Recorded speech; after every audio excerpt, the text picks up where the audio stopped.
Pagiging mabuti. Ang batang mabait ay walang kagalit. Mga aral ni nanay, laging sambit.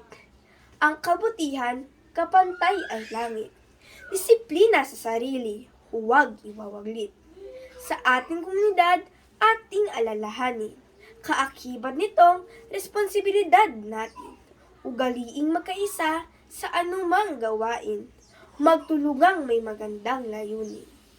Ang namumuno sa pamahalaan ay dapat maging huwaran. Ang pagiging mabuti sa nasasakupan ang tutularan ng mamamayan. Sa ating pamilya, paaralan at komunidad, kabutihan ay isagad. Simulan sa sarili, itong ipatupad upang magbunga ng walang katulad. Pagiging mabuti.